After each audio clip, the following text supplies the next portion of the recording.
Hello, and welcome back to the Gate 1 and 2 podcast. I hope I find you well, and hopefully you're having a good week or weekend.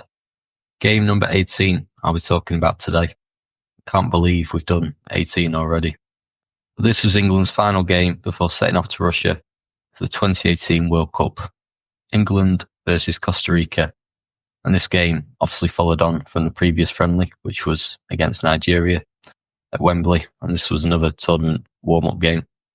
Now, against Nigeria, Southgate put a team out that was near enough his strongest side, which meant in this game we saw more of the so-called second string play. Having said that, it was a really strong team. Jack Butland started in goal, making his 8th appearance for his country. It was then a back three: Phil Jones, John Stones and Harry Maguire. Trent Alexander-Arnold made his debut, starting as a right wing back. So a special moment for him. I think he was like a surprise package for the tournament, really. So yeah, debut for Trent. And then on the other flank, we have a lot more experienced Danny Rose. He started as the left wing back. It was then a midfield three of Jordan Henderson, who was captain, Fabian Delph and Ruben Loftus-Cheek. So quite a balanced midfield, to be honest. Delph and Loftus-Cheek playing either side of Henderson. And then a front two, Vardy and Marcus Rashford. And this meant England had a lot of pace in the final third. So this meant there was 10 changes and a win against Nigeria, Stones being the only player to retain his place. And with this being the last game before the tournament, it was the last chance for some of these players to prove a point and say, I should be starting the opening game. And one player who did that was Marcus Rashford. He scored England's opener 13 minutes into the game with an absolute thunderbolt, to be honest, from outside the box. An incredible goal.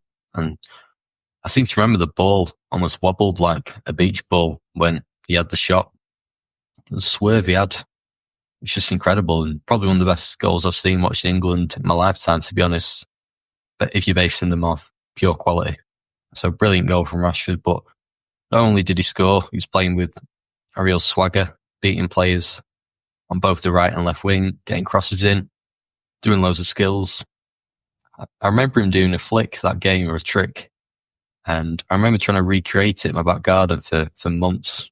And I was only 10, by the way. I'm not still doing it now, but Rashford was on fire, really, and was definitely the standout. And I seem to remember after the game, there was lots of talk and sort of a clamour for Rashford to start the opening game against Tunisia. And at this point, Sterling wasn't in great form for England, was going through a bit of a drought in front of goal. So yeah, Rashford did himself no harm at all.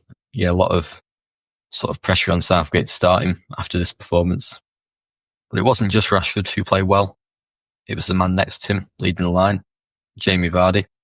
He probably should have scored, but a typical Vardy performance, really. Lots of running, being a nuisance to the defence. And yeah, using his pace to his advantage, really.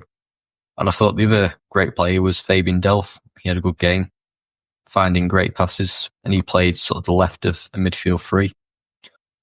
And this was the perfect role for him, really. He was great going forward, but also defensively, really solid.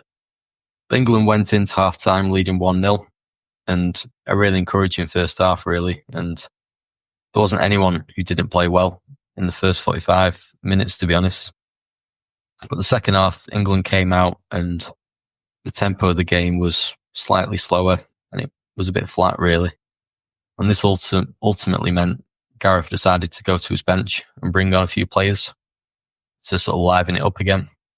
And he did that by bringing on Dele Alli and Danny Welbeck. And I know a common sort of criticism of Southgate were his substitutions throughout his tenure, and many people saying that his subs never made a difference and they're always poor.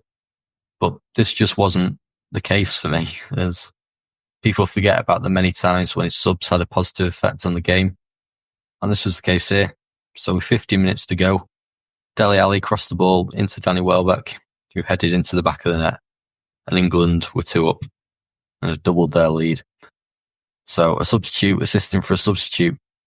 You see, and it goes to show that Gareth knew what he was doing from the bench. But England were 2-0 up, and then following this, the game just sort of fizzled out really. And it was a win for the Three Lions. But the standouts had to be Rashford, Delph as mentioned, but also Alexander-Arnold. Even in his first game, it was evident that he had such a great passing range. Obviously, Gareth preferred Kieran Trippier, but Trent did himself no harm at all. I must also mention that it was a debut for Nick Pope. He came on for Butland with around half an hour to go. Didn't have to do anything really, but a nice moment for him after having a brilliant season in the Premier League with Burnley. But overall, it was a really comfortable performance, and obviously I know the outcome of the tournament, but so what I'm about to say might sound naive, but I remember after that game feeling relatively confident that it would be a good tournament. And like I say, I know it's easy for me to say 7 years later, but I was generally feeling optimistic. And that might be because I was young and didn't experience the really low points in the past, but it was clear Southgate had a plan and an idea going into the tournament. And the players were really young, but with lots of potential as well. And if you combine age with appearances, England had the most inexperienced team in the tournament. And I don't think we could have had a better leader to lead them into the tournament than Gareth Southgate. Sir Gareth Southgate, should I say. But that's that for this game, really. I didn't want to cover it in too much detail just because these warm-up friendlies, I don't want to go too deep into tactics and what happened. It's more about the players individually and how they played. But I'll be back next week talking about the Tunisia game. Finally, I can start talking about the World Cup. So I can't wait for that. I must also mention, please do comment in with your experiences from the tournament. You can even send in voice notes if you want, and I can play them at the end of episodes. Or contact me on the socials, whatever. And yeah, we can all relive the summer of 2018 together. Yeah, so looking forward to the next few weeks.